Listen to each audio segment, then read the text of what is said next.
Salut à tous, c'est Samuel, ou devrais-je dire Ladies and Gentlemen. Vous allez comprendre pourquoi lorsque je vais vous présenter la figurine, il s'agit d'une figurine qui m'est destinée personnellement. Vous savez, je suis fan de catch, je vous le répéterai pas dans toutes les vidéos, mais je suis un ultra fan hardcore de la WWE et la compagnie World Box en compagnie de One Toys nous ont proposé il y a presque 2 ans, ouais, je dirais bien ça, la figurine de Brock Lesnar. Brock Lesnar, si vous ne le connaissez pas, c'est une grosse brute assoiffée pas de sang, quoique si, il y a certains matchs qui se terminent quand même couverts de sang. Un gros combattant qui a pendant quelques années gardé également la ceinture en sa possession très longtemps. Ça a même saoulé énormément certains fans de catch comme moi parce que ça devenait vraiment trop long. Champion également UFC. Donc autant vous dire que même s'il a performé dans le catch qui est tout de même scénarisé, un petit peu truqué, etc. ou autre, c'est quand même un combattant qui a des grosses bases dans les différents arts martiaux, parce que l'UFC, vous savez tout comme moi que c'est pas truqué ni scénarisé, et que finir champion, il faut en avoir dans les poings et dans le pantalon. Brock Lesnar, donc ici c'est la version catch que je vais vous présenter aujourd'hui. Ça va plaire à certains, ça va déplaire à d'autres et vous allez comprendre pourquoi, surtout au niveau du body. Le personnage est représenté devant mais de façon assez stylisée. Il est marqué Fierce Beast, ouais, donc la bête incarnée, on l'appelle comme ça dans le catch. Le petit logo en chinois, japonais, coréen, j'en sais strictement rien. OT013, One Toys. Sur le côté, la figurine est de nouveau là. 2 petits visuels avec la ceinture justement de la WWE et également de l'UFC, les warnings habituels et 2 possibilités de l'exposer, soit en costume, je trouve ça complètement inutile, soit torse nu, petit short de combat, les petites mitaines, tout ce que l'on va kiffer. Allez, à l'intérieur, qu'on retrouve-t-on un petit slipcover, le fameux tatouage qu'il a, dans le dos est représenté juste là. Dans ce sens-là, c'est un petit peu mieux. Donc on a le tatouage du dos, quelques aspects un peu graphiques, ombragé ici avec la ceinture de l'UFC autour de la taille. Et puis moi je vais voir ce qu'il y a dedans avec vous. C'est parti pour le contenu. Hop là, petite mousse. Ok. Alors à l'intérieur, la ceinture Universal Champion, donc c'est l'ancienne ceinture que Brock avait, et c'est l'ancienne ceinture de la WWE. Elle a changé actuellement de couleur, mais elle était rouge à l'époque. En dessous, on a la ceinture de l'UFC, son petit short et son t-shirt, des mitaines et les chaussures en 2 parties. En dessous, on retrouve Brock qui est en costume directement assemblé. Ok. Donc on devra faire à mon avis 2 visuels avec vêtements et sans vêtements et les différentes mains cette fois-ci non gantées. Je reconnais bien. C'est vraiment sa grosse tête de brute. Allez, c'est parti. On va dans le box, on se détaille tout ça. Les accessoires fournis avec cette figurine de Brock Lesnar. Qu'avons-nous? Commençons par son short. Donc, Death Clutch, il est officiel. Il y a les logos, tout ce qu'il faut, même si c'est une figurine qui est totalement sans licence. Nous retrouvons le crâne avec la chaîne, un petit peu typé Jack Sparrow. Donc, le short rouge et noir, parfait. Le suite sans manche, avec l'énorme crâne tatouage justement de Brock Lesnar avec son nom écrit dessus, c'est parfait. La taille me semble quand même vachement grand, mais quand je vois la figurine, il est quand même plutôt balèze. Des mains avec des mitaines de combat, catch et UFC, avec chaque fois les petits straps au niveau des pouces, accurate également, et puis on retrouve pas mal de mains et aussi qui vont être, elles, non gantées, si vous mettez Brock en version civil, à savoir que quand Brock s'énerve également et qu'il veut vraiment fracasser, il retire les mitaines, il retire les straps et tout, et il commence à se battre main nue, donc on pourra utiliser si on veut également ces mains-là en version catcheur. On a les protèges jambes, hop là, qui sont ici avec les bottes. Les petits logos sont là aussi, donc complètes. Et puis on retrouve les 2 ceintures, la première de l'UFC, UFC Ultimate Fighting Championship, avec les petits logos. C'est en plastique, dommage de ne pas avoir fait une ceinture en métal. Elle est en cuir avec les petits straps, et sur le côté, il y a un petit velcro pour venir attacher le tout. Donc première ceinture de champion, je vous dis, le gros bémol pour moi, c'est que ce soit pas en métal. Deuxième, ça va être celle de l'époque de la WWE, donc la Universal Champion, la ceinture universelle, et là, problème aussi. Il manque le I, pas très beau non plus. Champion, en fait, tous les I, ils ont été retirés. Débile profond. Donc, on a Universal Champon. Je sais pas les mecs ce que vous avez fait, mais les I, vous étiez fâchés avec. Ceinture, dommage aussi de ne pas avoir les vrais petits diamants, un petit peu partout, même si c'était du faux en plastique, ça aurait donné un plus. Et puis également, on aurait eu ça en métal, ça aurait été mieux.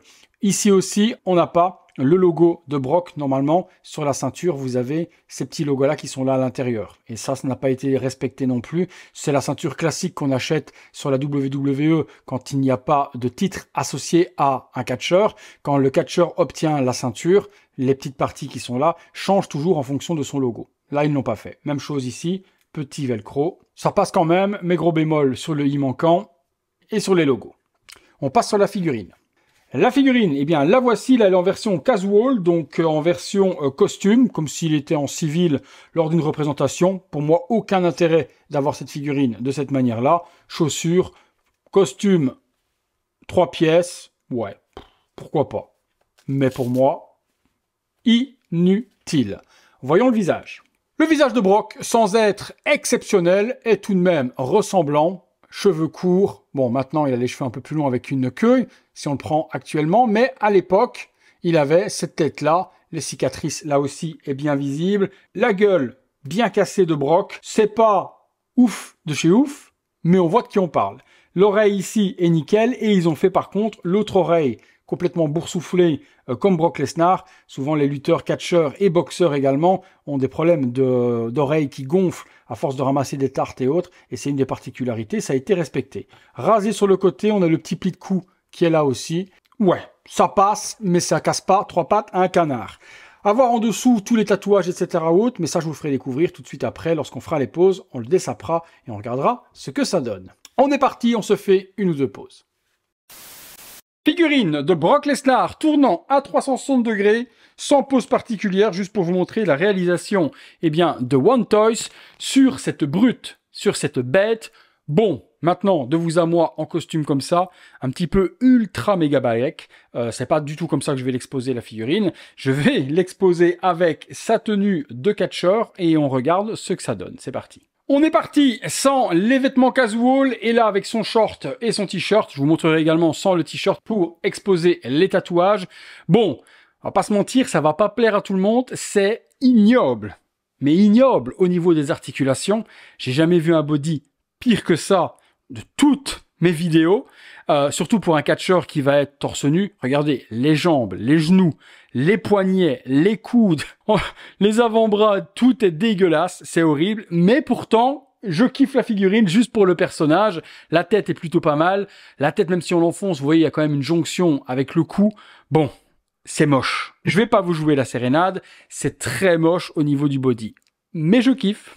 Je peux pas vous expliquer pourquoi. Peut-être ma nostalgie de fan de catch. On va accessoiriser avec les mitaines et également les ceintures. On va regarder ce que ça donne. Petite pause avec la ceinture WWE sur l'épaule. Pause également avec la ceinture de l'UFC autour de la taille et la WWE sur le bras. Torse nu, on remarque le tatouage, donc l'espèce d'épée avec le casse-gueule sur le torse. Également, sur l'avant-bras, au niveau de l'épaule. Et puis à l'arrière, on retrouvera cet énorme tatouage que l'on retrouve sur son t-shirt avec l'espèce de grosse tête de mort. Donc niveau des tatouages, ils ont fait ça plutôt joliment fait. Le crâne également là sur la deuxième épaule, c'est propre. Maintenant de nouveau, l'énorme jonction également sous les pecs. Ouais, il y a trop d'articulations pour être une belle figurine. On lui met la ceinture, on regarde ce que ça donne. Voilà, pose avec les deux ceintures sur les épaules. Je sais pas s'il y a d'autres catcheurs qui ont réussi à faire champion WWE et UFC en même temps ou séparément. Je ne pense pas. Je pense que ça doit être un des seuls. Et c'est vrai que c'est quand même une belle brute. Moi, je kiffe voir Brock dans les deux disciplines. C'est une machine. On a vu ce qu'on avait à voir. Figurine qui, pour moi en tout cas, m'apporte un certain plaisir. Mais comme je vous l'ai dit, certainement pas à tout le monde. Allez, conclusion les amis. Pam, pam, pam, pam, padadam, padam, padam, pam. Ouais, le générique d'entrée de Brock Lesnar, il est vraiment puissant. Bon, concluons là-dessus. Vous l'avez vu, body ultra dégueulasse, ça y a rien à dire, je n'ai jamais vu autant d'articulations visibles et inesthétiques que ça déforme carrément la musculature du perso. Mais moi, c'est mon petit kiff personnel, je vais vous dire que je la garde dans ma collecte, un petit Brock Lesnar des familles de la sorte, je kiffe. Est-ce qu'il est possible de remplacer le body complet par une version TB League? Oui, c'est possible. Aussi musclé, je pense pas. Et puis, forcément, il va manquer tous les tatouages. À moins de les dessiner à la main sur le body silicone TB League, il n'y a pas d'autre possibilité. Les stickers, etc., ça colle pas et c'est pas très joli. Donc, moi, je vais la garder telle qu'elle. Elle est esthétiquement moche, mais comme je vous dis, c'est mon petit péché mignon.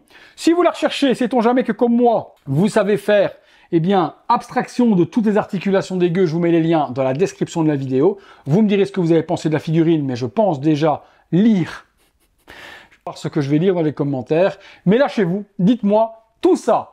Allez les amis, si vous avez tout de même aimé ma prestation et la vidéo, ça fait toujours plaisir, mais peut-être pas la figurine, lâchez-moi tout de même ce petit like qui fait plaisir. Abonnez-vous si ce n'est pas encore fait, activez la petite cloche et toutes les notifications. Les membres soutien pour voir toutes ces vidéos en avant-première sur le bouton rejoindre. Et puis à côté, vous avez le super thanks sur le bouton merci. Allez, merci à tous. C'est tout pour Brock, c'est tout pour moi, c'est tout pour vous peut-être. Si pas, il y a 2000 vidéos sur la chaîne. Allez vous régaler. À bientôt pour une prochaine vidéo. Salut à tous!